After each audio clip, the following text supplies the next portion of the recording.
जय हिंद, वंदे मातरम। स्वागत है आप सभी का आपके अपने यूट्यूब चैनल GK GS के भंडारा पर। प्यारे दोस्तों, लगातार मैं आप सभी लोगों के लिए RRB NTPC में पूछे जाने वाले GK GS के अति महत्वपूर्ण प्रश्नों का प्रैक्टिस सेट करवा रहा हूँ। उसी प्रैक्टिस सेट की सीरीज में आज का अपना एक और प्रैक्टिस सेट आ जाता है। तो आज के इस प्रैक्टिस सेट में मैं आपको कराऊंगा GK GS के 40 प्रश्न जो आपके एग्जाम के लिए सबसे ज़्यादा महत्वपूर्ण। तो आज के इस प्रैक्टिस सेट को आपको शुरू से लेकर के एंड तक है फुल वॉच करते रहना है। तो चलिएगा फिर शुरू करते हैं। तो पहला प्रश्न आ जाता है कि बौद्ध धर्म के त्रिरत्न में शामिल नहीं है। तो बताओ कौन शामिल नहीं है बौद्ध धर्म के त्रिरत्न में। प्रश्न संख्या 1 का राइट आंसर क्या हो जाएगा? तो इसमें मध्यम मार्ग ये बौद्ध धर्म के त्रिरत्न में शामिल नहीं है। प्रश्न संख्या 1 का डी ऑप्शन करेक्ट आंसर हो जाएगा। दूसरे नंबर का प्रश्न आ जाता है कि बुद्ध ने सर्वाधिक उपदेश कहाँ दिए। तो बताओ कहाँ पर दिए थे बुद्ध ने अपने सबसे ज़्यादा उपदेश? तो ये दिए थे श्रावस्ती में। प्रश्न संख्या 2 का ए ऑप्शन करेक्ट आंसर हो जाएगा। अगला प्रश्न आ जाता है प्रश्न संख्या 3 है कि महावीर ने प्रथम उपदेश कहाँ दिया था। तो बताओ कहाँ पर दिया था महावीर स्वामी ने अपना प्रथम उपदेश? प्रश्न संख्या 3 का राइट आंसर क्या हो जाएगा? तो ये दिया था राजगृह में महावीर ने प्रथम उपदेश। प्रश्न संख्या 3 का बी ऑप्शन राइट आंसर हो जाएगा।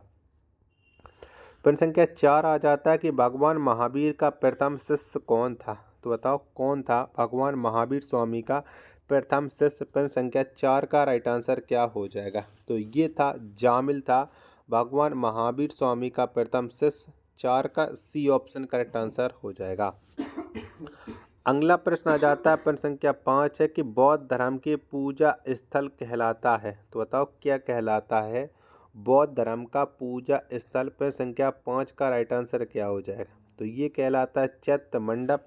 5 का बी ऑप्शन राइट आंसर हो जाएगा। तो वीडियो पसंद आ रही होगी तो प्लीज़ वीडियो को लाइक और चैनल को सब्सक्राइब करना बिल्कुल ना भूलें। 6वें नंबर का प्रश्न है कि विश्व शांति स्तूप कहाँ पर स्थित है। तो बताओ कहाँ पर स्थित है विश्व शांति स्तूप? प्रश्न संख्या 6 का राइट आंसर क्या हो जाएगा? तो ये स्थित है राजगीर में। 6 का डी ऑप्शन करेक्ट आंसर हो जाएगा। 7वें नंबर का प्रश्न आ जाता है कि एशिया का ज्योतिपुंज किसे कहा जाता है। तो बताओ किसको कहते हैं एशिया का ज्योतिपुंज? प्रश्न संख्या 7 का राइट आंसर क्या हो जाएगा? तो ये कहा जाता है गौतम बुद्ध को एशिया का ज्योतिपुंज। 7 का बी ऑप्शन करेक्ट आंसर हो जाएगा। और इन्हें इंग्लिश में कहते हैं लाइट ऑफ एशिया। ये बात भी आपको याद रखना है।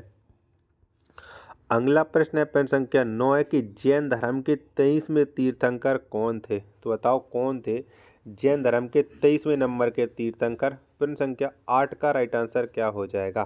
तो ये थे पार्श्वनाथ। 8 का सी ऑप्शन राइट आंसर हो जाएगा।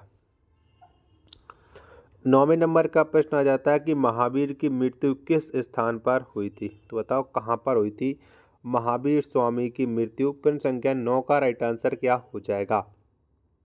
तो ये हुई थी पावापुरी में महावीर की मृत्यु। 9 का सी ऑप्शन राइट आंसर हो जाएगा। 10वें नंबर का प्रश्न आ जाता है कि ईसा मसीह को सूली पर किसने चढ़ाया था। तो बताओ कौन से राजा के द्वारा या कौन से शासक के द्वारा ईसा मसीह को सूली पर चढ़ा दिया गया था? प्रश्न संख्या 10 का राइट आंसर क्या हो जाएगा? तो गवर्नर पोंटियस के द्वारा ईसा मसीह को सूली पर चढ़ा दिया गया था। 10 का ए ऑप्शन राइट आंसर हो जाएगा। 11वें नंबर का प्रश्न आ जाता है कि मुद्रा राक्षस नाटक की रचनाकार कौन है। तो बताओ किसके द्वारा मुद्रा राक्षस नाटक की रचना की गई है? 11वें प्रश्न का राइट आंसर क्या हो जाएगा? तो मुद्रा राक्षस नाटक की जो रचना की है वो विशाख दत्त के द्वारा की गई है। 11 का डी ऑप्शन राइट आंसर हो जाएगा। चलिएगा अगला प्रश्न है प्रश्न संख्या 12 की जिंद अविस्ता किस धर्म की प्रमुख पुस्तक है। तो बताओ इस पुस्तक का संबंध है वो कौन से धर्म से? प्रश्न संख्या 12 का राइट आंसर क्या हो जाएगा? तो जिंद अविस्ता ये जो पुस्तक है इसका जो संबंध है वो है पारसी धर्म से। यानी प्रश्न संख्या 12 का जो करेक्ट आंसर होगा वो हो जाएगा ऑप्शन संख्या डी एकदम राइट आंसर हो जाएगा। 13वें नंबर का प्रश्न है कि पारसी धर्म के संस्थापक कौन थे? तो बताओ कौन थे?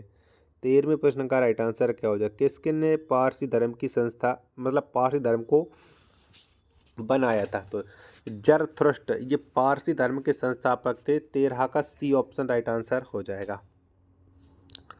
14वें नंबर का प्रश्न आ जाता है कौटिल्य रचित अर्थशास्त्र किससे संबंधित है? तो बताओ किसने कौटिल्य रचित अर्थशास्त्र की रचना मतलब किस पर संबंधित है? यानी कौटिल्य तो अर्थशास्त्र को लिखा है, तो इसका जो संबंध है वो राजनीति से है, यानी ए ऑप्शन करेक्ट आंसर हो जाएगा।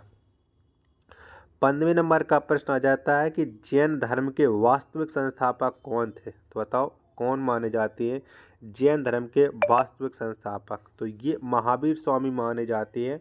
15 का डी ऑप्शन राइट आंसर हो जाएगा।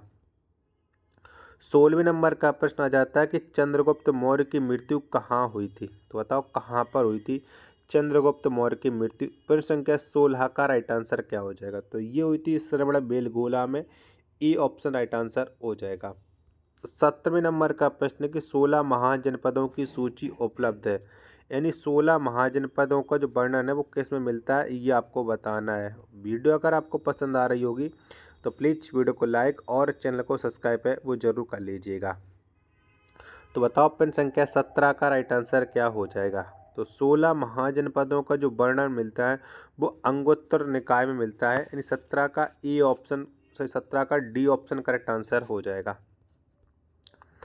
18वें नंबर का प्रश्न आ जाता है कि गीता का अंग्रेजी में अनुवाद किसने किया था? तो बताओ किसके द्वारा गीता का अंग्रेजी में वर्णन है वो किया गया था? तो बिल क्लिंस ने किया था गीता का अंग्रेजी में अनुवाद।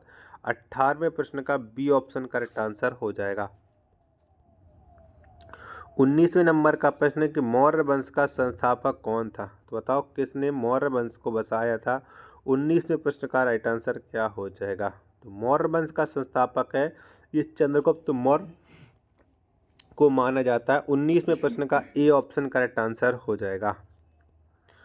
20वें नंबर का प्रश्न आ जाता है कि भारत का मैकियावेली किसे कहा जाता है? तो बताओ कौन जाने जाते हैं भारत के मैकियावेली के रूप में? प्रश्न संख्या 20 का आंसर क्या हो जाएगा? तो चाणक्य को भारत का मैकियावेली कहा जाता है। प्रश्न संख्या 20 का डी ऑप्शन राइट आंसर हो जाएगा।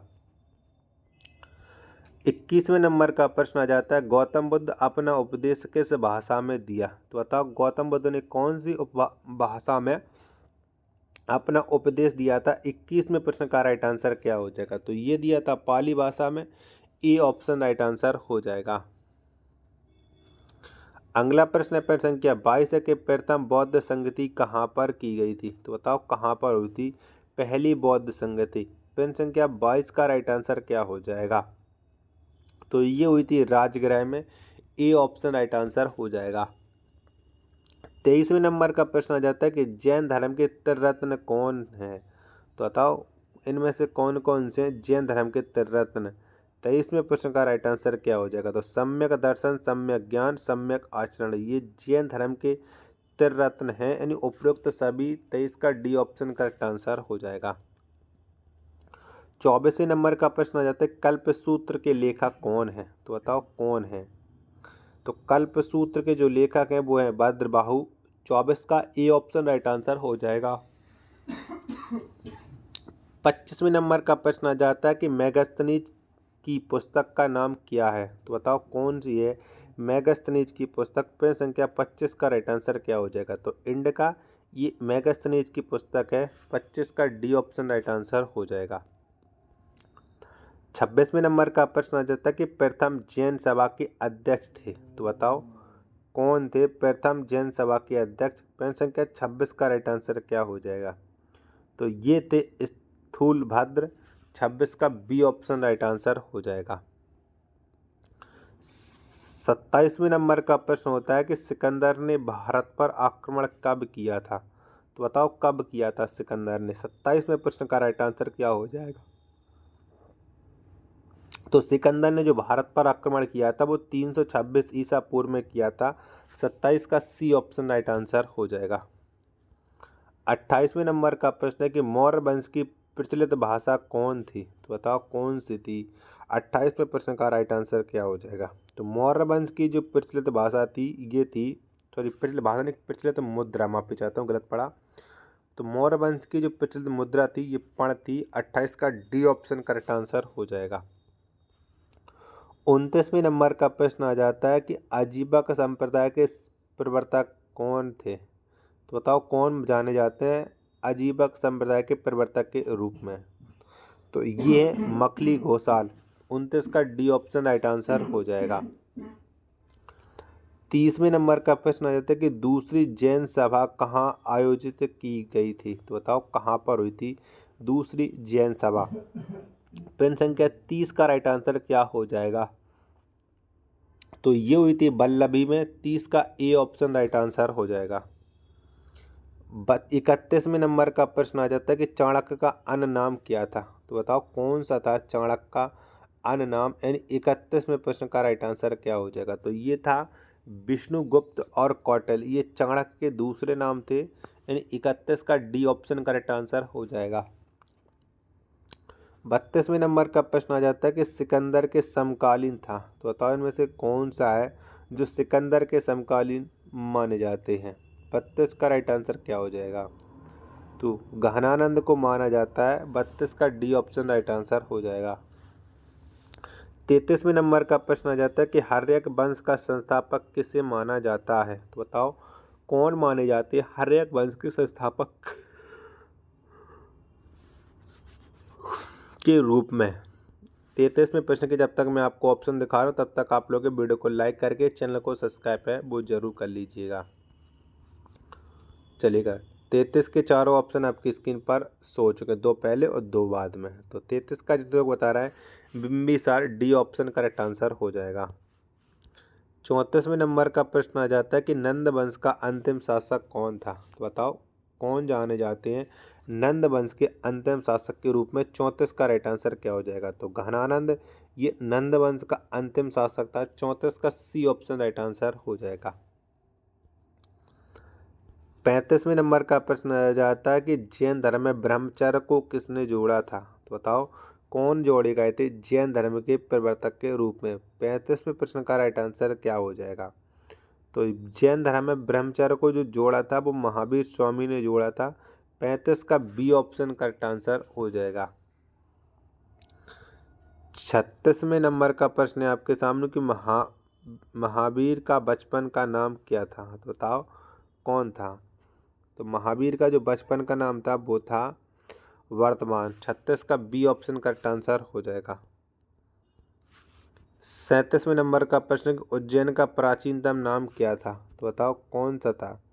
तो उज्जैन का जो प्राचीनतम नाम था वो था अवंतिका। 37 का बी ऑप्शन राइट आंसर हो जाएगा। 38वें नंबर का प्रश्न आ जाता है कि पाटलिपुत्र नगर की स्थापना किसने किया था? तो बताओ किसने है वो पाटलिपुत्र नगर को बसाया था? 38वें प्रश्न का राइट आंसर क्या हो जाएगा? तो उदयन ये पाटलिपुत्र के नगर की स्थापना की गई थी इंदौरों के द्वारा। यानी 38 का बी ऑप्शन राइट आंसर हो जाएगा। 39वां प्रश्न है कि आपके सामने कि एक राठ की उपाधि किसने धारण किया था? तो बताओ किसने धारण की है?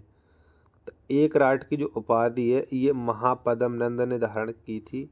यानी 39वें प्रश्न का डी ऑप्शन करेक्ट आंसर हो जाएगा।